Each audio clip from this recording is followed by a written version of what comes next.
लोग मसालों के बहुत ही ज़्यादा शौकीन होते हैं और टाइम टू टाइम मसाले लेकर आते हैं।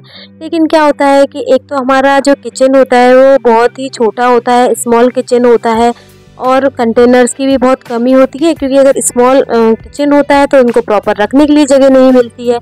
तो हम चाहे कितने भी कंटेनर ले आए तो हम उसको सही से नहीं रख पाते। तो इस तरीके से हम पॉलीथीन्स में अपने मसाले रखते हैं जो भी हमारे कम काम में आते हैं। लेकिन उसमें क्या होता है कि सीलन आ जाती है या मसाले ख़राब हो जाते हैं। तो पेपर क्लिप भी आप इसके लिए ले सकते हो यूज में, लेकिन उसमें से भी थोड़ा सा मॉइस्चर चला जाता है। तो आप इस तरीके से करके, आपके पास कुछ भी नहीं हो तो चिमटे को गर्म करके इस तरीके से पॉलीथीन को सील पैक कर सकते हो और अपने सामान को ख़राब होने से बचा सकते हो। हमारे घरों में प्याज बहुत ज़्यादा काम में आता है, खाने में इसका बहुत ज़्यादा यूज लिया जाता है। लेकिन हम लेडीज़ लोग क्या करते हैं कि आधा प्याज काम में ले लेते हैं और आधा बाद के यूज के लिए रख लेते हैं। लेकिन वो बाद में कभी यूज में ही नहीं आ पाता, क्योंकि या तो उनके ऊपर मच्छर मक्खी बैठते हैं या फिर अगर फ्रिज में रखते हैं तो वो बैड ऑर्डर पैदा कर देता है।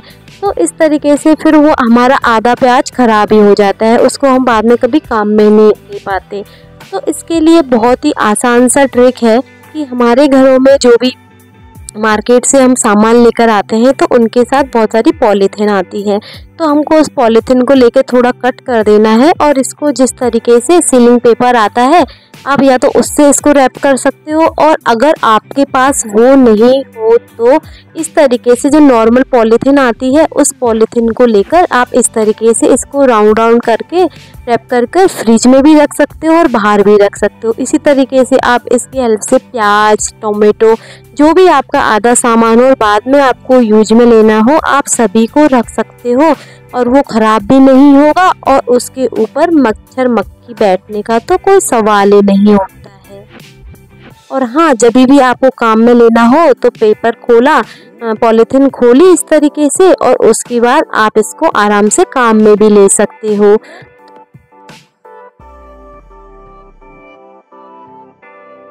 बारिशों का दौर जारी है, बाहर बारिश हो रही है और घर के अंदर उमस हो रखी है, और ये उमस अगर हम कूलर ऑन कर देते हैं तो उमस और भी ज़्यादा बढ़ जाती है और हमें बहुत ज़्यादा पसीना आने लगता है। तो या तो हमारे पास दो ही विकल्प है, या तो हम एसी ऑन करें या कुछ ऐसा करें जो हमारा कूलर से ही काम चल जाए।